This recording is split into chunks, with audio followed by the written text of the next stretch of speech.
ever. The Shining is hypnotic. I don't even say I like it. I can't help watching it.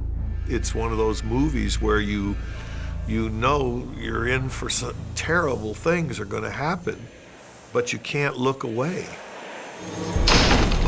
Kubrick's films do not reveal all of their mysteries at one time. Red rum, red rum. Its underlying story of a father's hate for his child and his wife, the murderous father, is a very, very frightening one. You would never hurt Mommy or me, would you?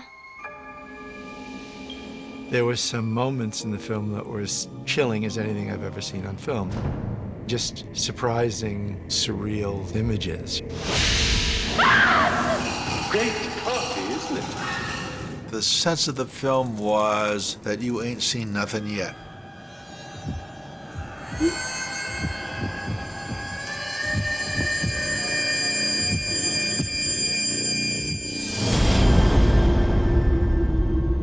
The making of The Shining was very much influenced by the same kind of thinking as the making of Clockwork Orange. That Kubrick saw that he was being outpaced in certain areas. Other people were doing things better than him, and he wanted to come in and do something so great that they would be blown out of the water.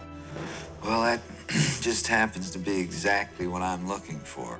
Now, Kubrick said you shouldn't worry too much about your successes, you should worry about your failures. Because your failures mean that you're limited in your opportunities for the future.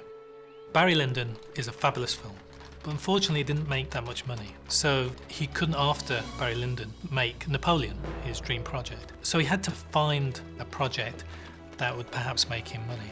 For a long time he'd been interested in not horror stories, but sort of gothic stories, stories that were somewhat sinister, stories that had a slightly mystical, ghostly element. I don't want to go there, Mrs. Torrance. Well, how come you don't want to go? I just don't. He'd been particularly influenced by a story by Stephen Crane called The Blue Hotel, which he'd read as a young man. And he did like the idea that a person might arrive in such a place with a death wish. So years later, when he was offered The Shining by Warner Brothers, he didn't want to do a conventional horror movie. Then he read a novel by an American writer named Diane Johnson called The Shadow Knows and asked her to adapt the King novel. He was very literary, and as a serious artist, his understanding was very much more at the thematic and psychological and human level than just wanting some visuals with people sneaking down halls with knives and stuff. He wanted it to make sense in real psychological terms. Just as the great horror tales do, they all have some underlying paradigm which can explain why they touch us or scare us. When he bought the rights to this story, he knew already that he was going to change it drastically. And when he bought the rights, he reserved the right to do that. That's a very important part. Stephen King's novel is unashamedly mystical.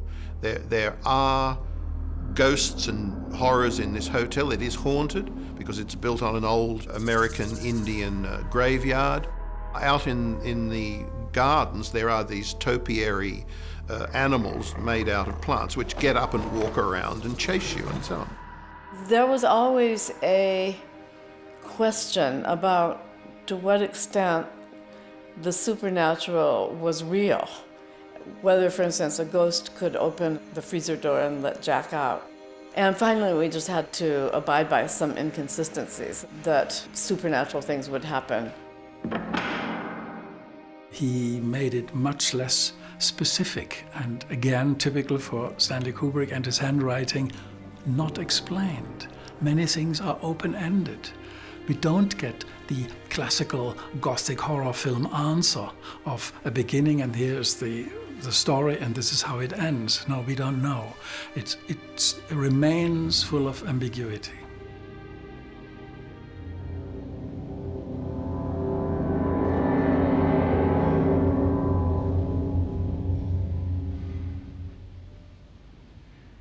Mom?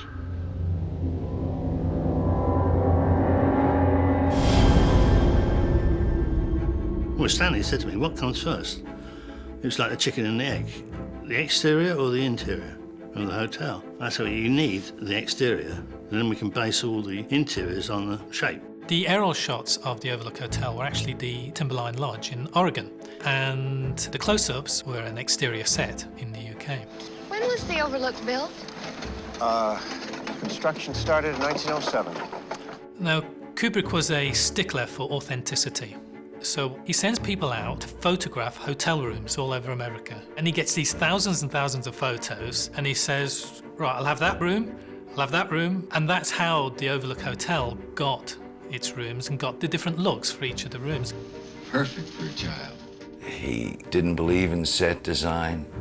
He always said, why should I be so egomaniacal to think that of all the rooms that have already been made by all the great architects in the world, why would I suddenly come up with a new and better room? I'll just find either the piece of music that's been written over the last 150 years, or the room or the shirt or whatever it is. He just believed in getting the best of it and innovating within that. The Overlook Hotel itself isn't, doesn't look like the house in the Amityville Horror. It isn't like a frightening house to look at. It doesn't look like the Bates Motel. It's a pretty lodge, but for a sustained chill, it's truly horrifying.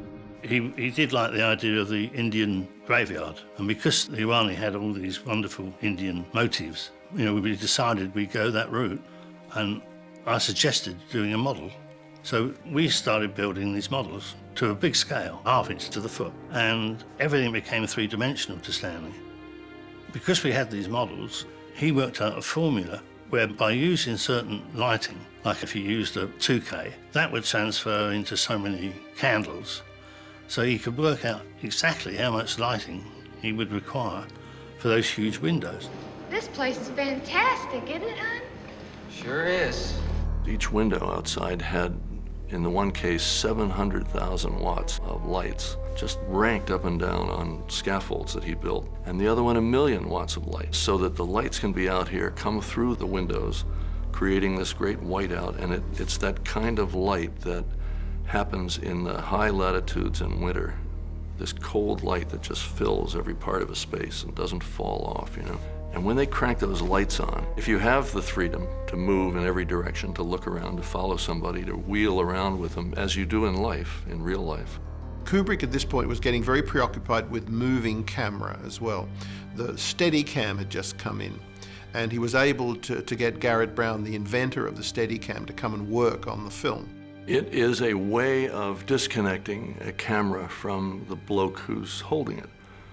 In the simplest possible terms, people are always in motion. Cameras need to be immune to that motion. The result is you, the ever-moving guy, can keep moving, and the camera has a separate kind of motion. Whatever you want for it, you can do. On The Shining, since he built this whole hotel in an English studio, he could race along these corridors with the camera.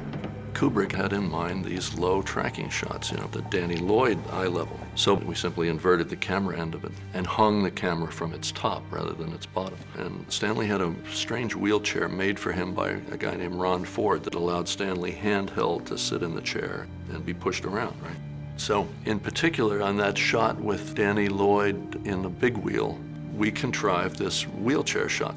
And boy, when that lens is 2 or 3 inches off the ground and the carpet is coming by, and then the walls of the set are going by, and it not only has that weird aura of penetrating space, but it also is the great shot of all time for explicating what they're in for in this hotel, how vast it is and how mysterious.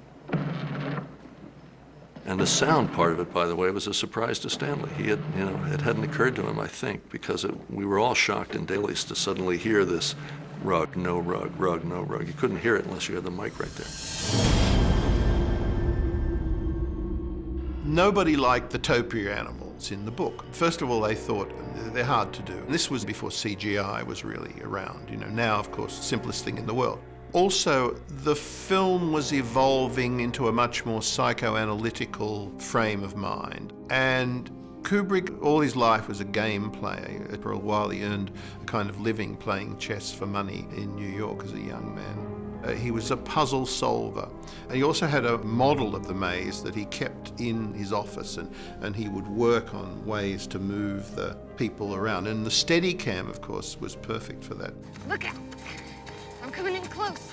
The maze set was, of course, one of the most intriguing and one of the most difficult to work in, just physically difficult. Danny, you win. Let's take the rest of this walking, huh? I think what they actually built amounted to about 2/3 of the maze that was implied when you saw that model. We discovered that the best way was to build all the hedges were boxed timber with chicken wire, and we had all this yew, which was supplied by farmers, and it was all threaded into the wire netting and then trimmed, and it was wonderful. The maze was astonishingly not as big as it looked in the movie, and the size in the movie is courtesy of the lens we used. We used an extremely wide lens called a 9.8, and we're rigorous about keeping it level, because if I tilted that lens at all, it just looked totally unreal. The result was that those boxwoods, or whatever they were, looked about 12 feet tall, when in fact they were probably maybe 8 feet, something like that. I didn't think it's gonna be this big, did you? No? There's one shot I'm still trying to figure out how they did, though. And that is basically our introduction to the maze, where Jack's looking at the model, and then it cuts to like this high angle of the maze, and you see them walking through there. It feels too high to be a crane shot. It's pretty high up. I was present when they did that. They shot the model from a scaffold at the appropriate height, and then they built one center section of the maze next to an apartment block. Stanley worked all that out. We actually built a rostrum, and we cantilevered this out so we could get the camera right clear of the edge, vertically shooting down to the ground.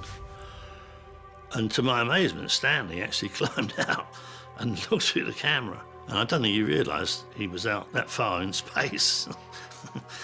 So we shot that. And they were able to carve out just the little bit they shot from the apartment and superimpose it over the shot of the model. Danny! We built that first maze up on the highest bit of ground near the studio. And then eventually we put it into the stage, and then it was all snowed up for the snow sequence. And that was hell in that stage, because the formaldehyde that we used on the hedges was like a gas. And it was just like hell. But it all worked. And the maze was now styrofoamed up to look like snow. They put hundreds of tons of dairy salt on the floor of the maze for snow, wearing boots that got rotted every week because of the salt. You had to breathe the oil smoke, and it was about 90 degrees in there. We could never find out where we were. I mean, we would do the shots. Danny would run, whichever way he felt like, and we just had to follow him. And we were always lost. We always had to shout and have somebody work their way in with a diagram and get us the hell out of there, right? In fact, Stanley challenged, it was too easy, and he actually got lost in it. We challenged him, we put him in there one Saturday morning, and he couldn't find his way out. I'm coming down! The idea of that was, that in the snow you can see footprints. So obviously with a Steadicam you can move through without having to lay track or anything, so you can go through the virgin snow. And the kid is able to actually backtrack in his own footsteps and hide and move along. So it was a perfect device to use for that. Very effective. You look at it and you think, how else could you really have done it?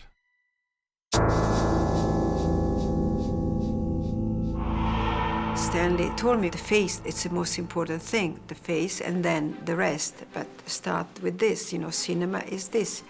And I remember the gesture.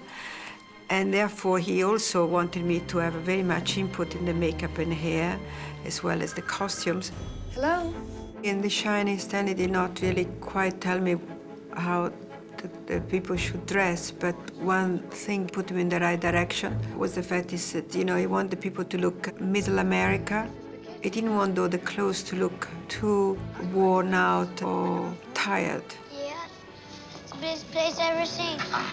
And I decided that those characters were a little bit more like almost figurines from a catalog. I mean, in my mind, everything seemed to be so perfect. Everything seems to be pristine. But what's underneath all that?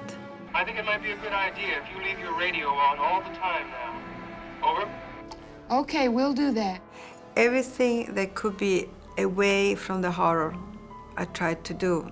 Anything that could not, in a million years, give indication of darkness. Of course, I intended to change my jacket this evening before the fish and goose soiree.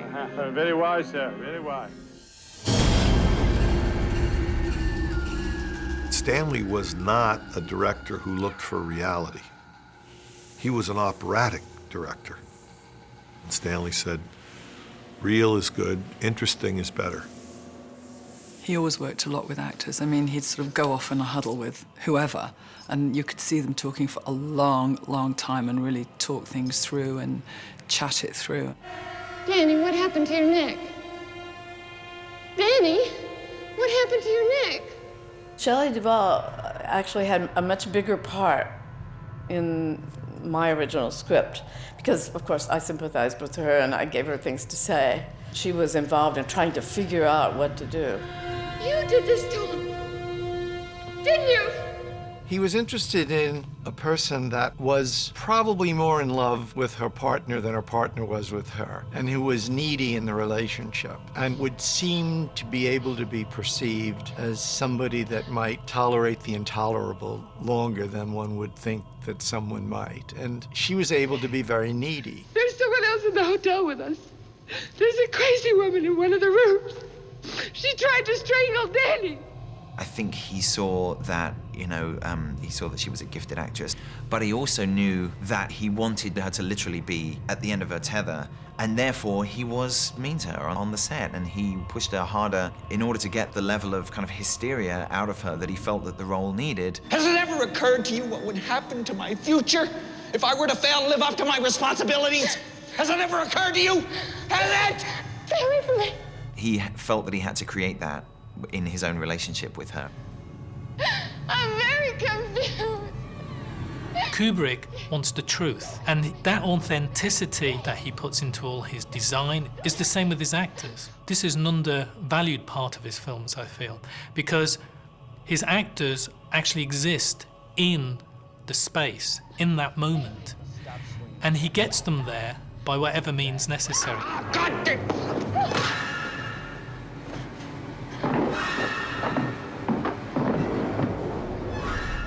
A lot of trouble went into finding the boy, of course. That was hugely complicated. Red rum. Red rum. Hundreds and hundreds of children were interviewed in the United States. Obviously, we needed an American voice, an American boy. And we finally hit on Danny Lloyd in Peoria, Illinois. Great thing about this kid, Danny Lloyd, was he was on the program with Jack and Shelley and everybody else. He was there for Stanley as many times as it took. How'd you like some ice cream, Doc? The most famous take was in the kitchens, the scene between Scatman and Danny. And it went to 88 takes. It's like I go to sleep, and he shows me things. But when I wake up, I can't remember everything. Scatman said, Stanley, I can't do it anymore. Danny was there. So as a result, we didn't feel like we were torturing him, and therefore we could do it and not feel like we were abusing a minor. And the fact that Danny happened to be called Danny also allowed a certain ease. It cut out one of the barriers between him and the character, that Kubrick was able to say to him, Danny, do this. And I think the two of them had a really good relationship. You're scared of him too, 37, ain't you?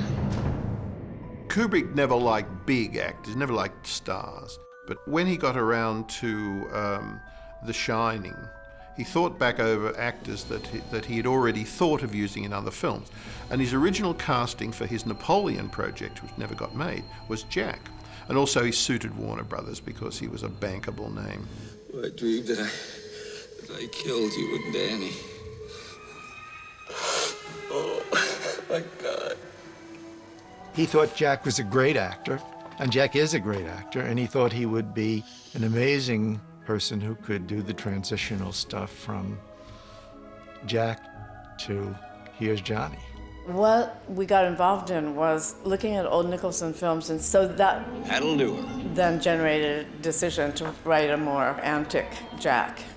I had a lot of discussions with Stanley about how elusive perfection is. It is very often said, very often in a critical way, that Stanley did so many takes. And this criticism is quite wrong, because first of all, he rehearsed with the camera running. So instead of doing long rehearsals, he just simply called it take one. Oh dear, I'm so sorry, sir. I always said, you know, when you work for Stanley, it removes the main problem for the actor, which is pressure. You know, he's not going to stop until it's exactly the way he wants it, right, wrong, or indifferent. It is going to be right. It's his mother. She interferes. Jack would give Stanley, in effect, the entire smorgasbord of performance from catatonic to hysterical. He'd give him every gradation all the way up. Stanley's investment in a film was investment in time. We had a very frugal operation, usually. Few people, small crews, but we took a long time. It was a way of getting a lot of material so that second thoughts didn't get lost. Juxtapositions you might not have thought of, you could make work now. Wendy, baby, I think you hurt my head real bad. Stanley couldn't understand why you spend all this time and money preparing and getting to the actual moment of filming and then rush through the filming. He just felt that that was backwards, that he'd spent 5 years preparing this picture. He'd spent months and months building the sets. Now it comes to this moment, he's gonna do 60, 70 tries. Just see what happens, even if take 5 is a terrific one. Just give me one more chance. The editor told me, you know, he said, I watch these all the time, I could see it happening. He said, first of all, the actor would give a pretty basic, you know, his best shot. And then Kubrick would say, okay, go again, and he'd do it a little more extravagantly, and then he'd hit about 12 or 14 takes in, he'd start to get tired. So he'd start to save himself. And then Kubrick would keep going, and finally, the actor had nothing left to give, and Kubrick would still want more. So the actors would start doing crazy stuff. Come out, wherever you are. You know, funny faces, screaming, howling. And if you look at Nicholson's performance in the film, they're the scenes you see, the 27th and 29th take. But to get those, he had to work his way through. It's very difficult to say, all right, take one, you're crazy. It won't work. Then I'll huff, and I'll puff, and I'll blow your house in. I saw Stanley St. Albans, and he asked me, how did you like my movie? And I only seen it once, and I didn't love Shining the first time I saw it. I have since seen Shining 25 times, one of my favorite pictures. Kubrick films tend to grow on you. You have to see them more than once. And I was telling him all the things I liked about it, and he saw right through me.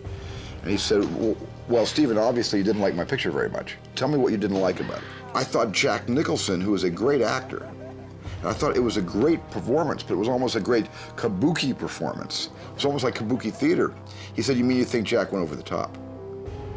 And I said, yeah, I kind of did. And he said, okay, quickly, without thinking, who are your top favorite actors of all time? And I don't want you to think, just name off some names. So I quickly, went Spencer Tracy, Henry Fonda, Jimmy Stewart, Cary Grant, Clark Gable. He said, stop. He stopped me. He said, okay, where was James Cagney on that list? And I didn't have it. I thought, well, he's up there high. So I said, but he's not in the top 5. He said, you don't consider James Cagney one of the 5 best actors around. You see, I do. This is why Jack Nicholson's performance is a great one. Here's Johnny!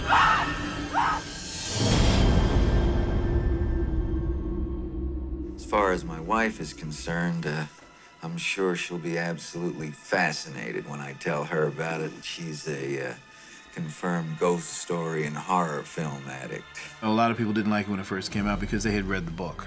And you knew that it was the house that was the evil spirits inside the house. But in The Shining, you don't know. Tony, why don't you want to go to a hotel? I don't know. You do too know. Now come on, tell me. Don't want to. I think to me what gives it that power is that you don't know what really is going on. And to me that's what real horror is all about. It was a film that seemed always to intend to catch you off balance. Part of its excitement, the unanticipated event. As soon as you got into the idea of ghosts as being a manifestation of the soul, Kubrick had serious problems with that, because then it comes into the notions of life after death. I think he was more interested in the ghost as an echo, some kind of psychic remnant of the evil that had happened within its walls. Kubrick took that source material of that novel and did something else with it. Tried to raise more profound and eternal questions about the nature of evil. Red rum! Red rum! Red rum! Red rum! Red rum! Stop it! Red rum! Denny! Red rum! Red rum!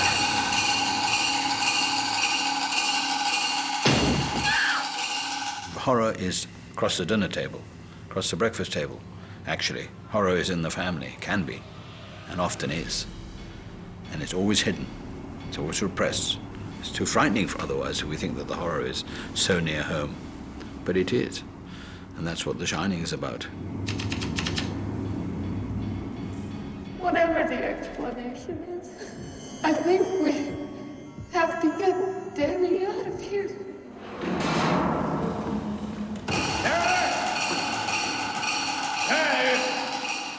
The child is so smart, and he leads his father into his own death because he's saving himself. Your son has a very great talent. I don't think you are aware how great it is. There are two other characters besides Danny who see things. There's Dick, played by Scatman Crothers, and there's Jack. He sees things. Now, it's interesting that Dick says that The Shining is passed from generation to generation. It wasn't Danny's mother who passed it on, because she doesn't seem to be aware of anything that's going on. But it's actually Jack, who is the other person with ESP, who is a receptor, but he has no understanding of the gift that he has. You know, he's blocked. Did you find anything? No, nothing at all. And it's Danny's understanding and his learning throughout the film that helps save his mother.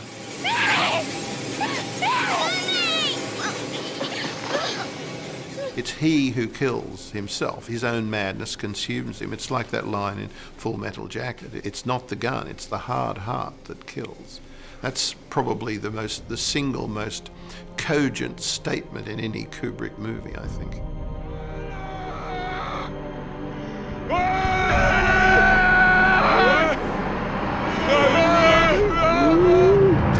I always knew when I was working with Stanley that you would be making something that you'd be proud of and that would last, and that's really all the rest of it's about. I mean, I look at him as a, you know, as from personal contact as well as from what I know from others, as a man who really succeeded.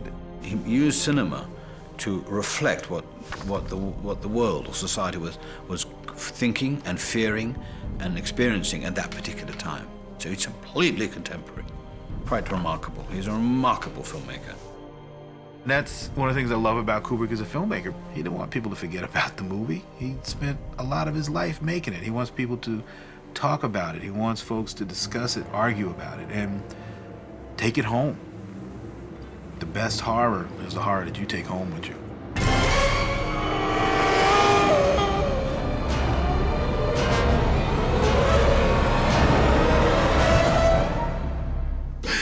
Ha ha ha ha ha!